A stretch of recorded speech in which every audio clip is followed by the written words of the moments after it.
শোনো বাঘ মানব, তোমার কাজ হলো ন্যায় প্রতিষ্ঠা করা, অশুভ শক্তির বন্ধন ছিন্ন করা আর পৃথিবীর দুর্বল মানুষদের পাশে দাঁড়ানো। তুমি চলবে পৃথিবীর প্রান্ত থেকে প্রান্তে।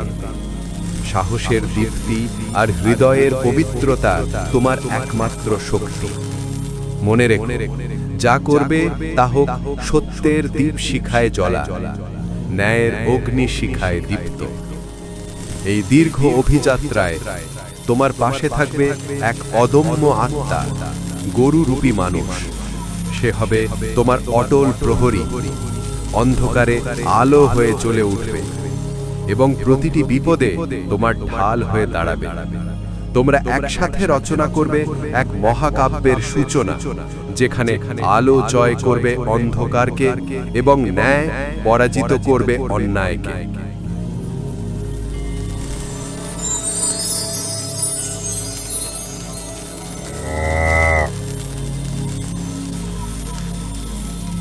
বাবা, আমার গন্তব্য মানুষের দেশ। আমি ভিন জগৎ থেকে এসেছি, মানুষের সঙ্গে মিলেমিশে থাকতে চাই। তাই আকাশ দেবতার অনুমতি নিয়ে কুকুরে রূপান্তর হতে চাই। বাগেশ্বরের সঙ্গে আমি মানুষের মাঝে যাব। কুকুর হলে আমি তাদের পাশে থেকে সেবা করতে পারবো।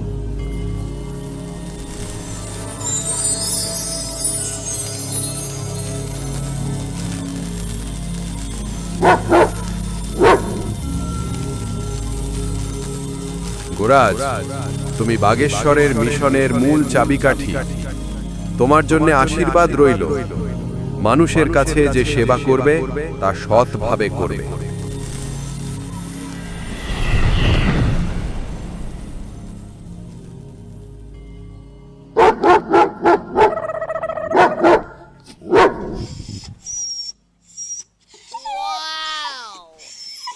আমার বন্ধু, তুমি কি সত্যি কুকুরে পরিণত হয়েছ?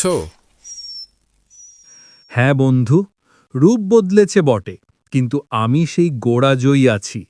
চেহারা পাল্টে গেলেও আত্মা তো অটল, অক্ষয়। আহা ভাই, কুকুরটা কি মিষ্টি না? হ্যাঁ, একদম মিষ্টি।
ও পদ্মাবতী, ধরা খেয়ে গেলে। চন্দ্রসেন, তুমি এক শয়তান। ভুলে গেছো নাকি এক সময় তুমি আমার বাবার অধীনে সৈন্য ছিলে? আমার বাবা তো তোমাকে রাজদরবারের সেনাপতি বানিয়েছিলেন। আমার বাবা তো তোমাকে নতুন জীবন দিয়েছিলেন। আর তুমি আমার বাবা ও আমার সঙ্গে বিশ্বাসঘাতকতা করলে। আমি কখনোই তোমার কাছে মাথা নোয়াবো না। আমার বিয়ের সিদ্ধান্ত আমার ইচ্ছের বিরুদ্ধে নেওয়া হয়েছে, শুধু আমার বাবার ইচ্ছে পূরণের জন্য। যদি আমি আগেই তোমার আসল চেহারা জানতে পারতাম, তোমাকে বন্দি করে রাখতাম। এখন আমার চোখে তোমার চেহারা শুধু শয়তানের মতো। ওহ পদ্মাবতী, বোকার মতো কথা বলছো? এখনো সময় আছে। ক্ষমা চাইলে আমি তোমাকে বিয়ে করব। না, আমি সেই মানুষটার কাছে কখনোই মাথা নোয়াবো না যে আমার বাবাকে হত্যা করেছে। তোমার মতো বিশ্বাসঘাতককে বিয়ে করার চেয়ে আমি এই পাহাড় থেকে ঝাঁপ দেব।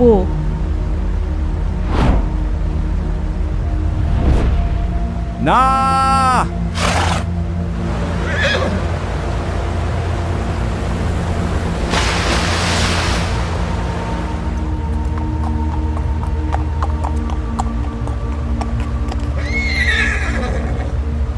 প্রভু, ও নিশ্চয়ই এখন মরে গেছে। এমন জায়গা থেকে কেউ বাঁচতে পারে না। এমন বোকা মেয়েদের মরাই উচিত।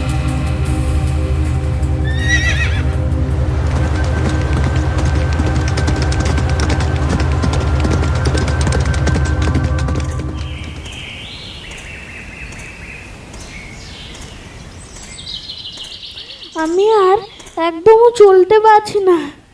বাগেশ্বর মামা, দয়া করে একটু জিরিয়ে নেওয়ার সুযোগ দিন। আমার প্রিয় বন্ধু গোরাজ, মনে হচ্ছে এই দুই বালক বেশ ক্লান্ত হয়ে পড়েছে। চলো, আমরা এখানে কিছুক্ষণ বিশ্রাম করি। মামা, কোনো গৌরাজের কথা বলছো তুমি? ও তো মোটেও গৌরাজ নয়। রতন, তুমি বোঝো না, ওই আমার বিশ্বস্ত সঙ্গী, আমার বন্ধু গোরাজ। গৌরাজ না মামা, ওকে গৌরাজ বলা চলে না। ওর নাম হওয়া উচিত কুকুর মানুষ। কুকুর মানুষ? হ্যাঁ হ্যাঁ হ্যাঁ, কি মজার নাম।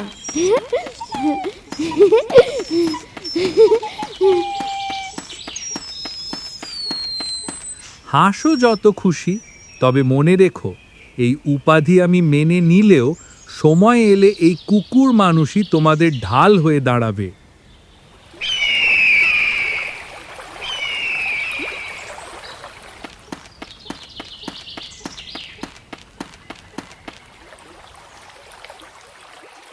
চলো ভাই, এখানে কিছু জল পান করি। আজ প্রচন্ড গরম আর আমার তৃষ্ণা পেয়েছে।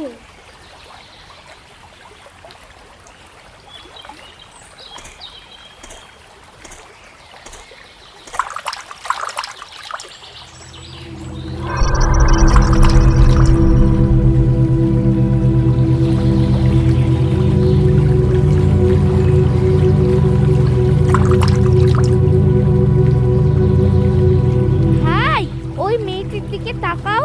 আমার মনে হচ্ছে সে ডুবে যাচ্ছে।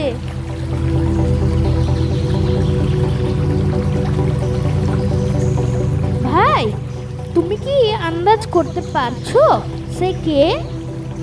না, চেনা খুব কঠিন। চলো মামাকে বলি।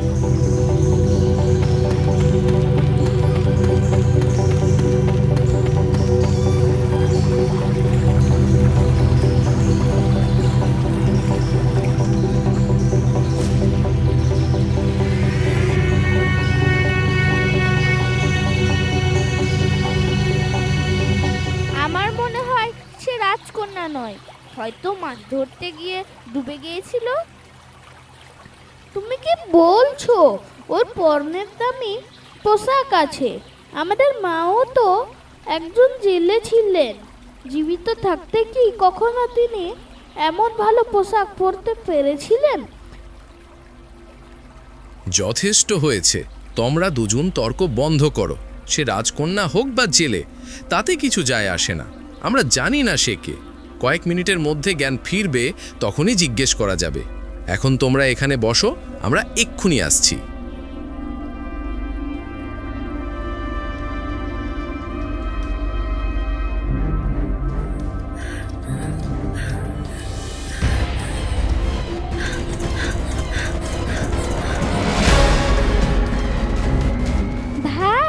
দেখো সে পালাচ্ছে, চলো তাকে অনুসরণ করি।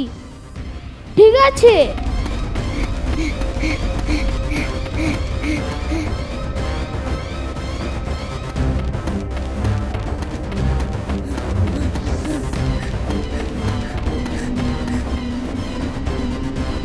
ভাই, তার কোনো চিহ্ন নেই, হয়তো বাড়ি ফিরে গেছে। তাকে ধরা কঠিন হবে, তাই চলো মামাকে বলি।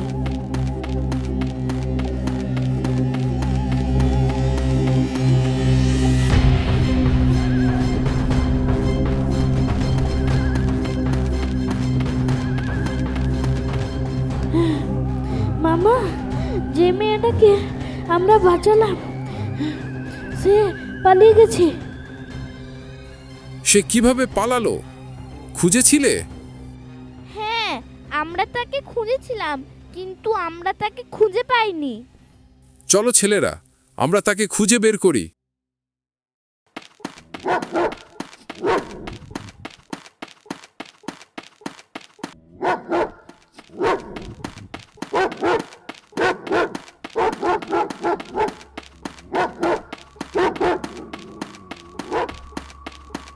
আমরা এখানেই খুঁজতে এসেছিলাম। রতন, ও চলে যেতেই কেন আমাকে বলনি?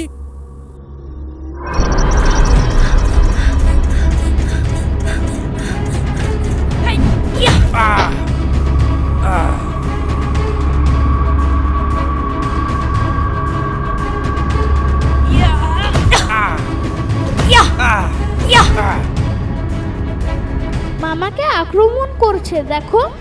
আমার মনে হয় সে একজন ডাকাত রানী। হ্যাঁ ভাই, তুমি ঠিক বলেছো।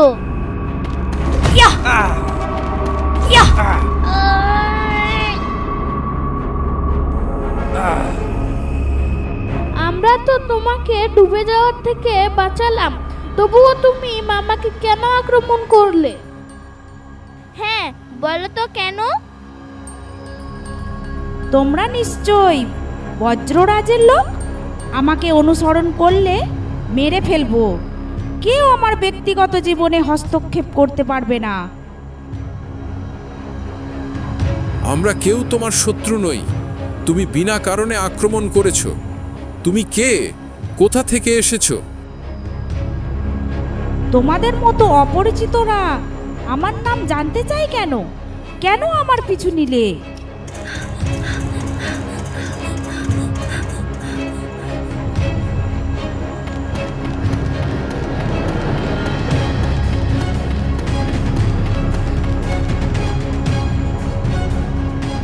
মেয়েটা পুরো পাগল, কেন এমন করলো বুঝতে পারছি না। শান্ত হও বন্ধু। তার শত্রুরা হয়তো তাকে আঘাত করেছে, আর সেই কারণেই সে রেগে আছে। মামা, এইদিকে তাড়াতাড়ি আসো।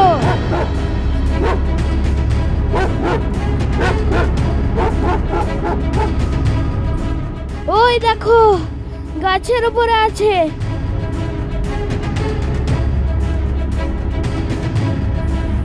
তুমি কে? কোথা থেকে এসেছো? শান্ত হও, চলো কথা বলি। দয়া করে গাছ থেকে নেমে আসো। তুমি তো আমায় ভালো করেই চেনো, তবুও জিজ্ঞেস করছো আমি কে? আবার আমার পিছু নিলে তোমাদের সবাইকে মেরে ফেলবো। আমরা তো তোমার জীবন বাঁচাতে চেয়েছি, তবে তুমি আমাদের বিরুদ্ধে কেন?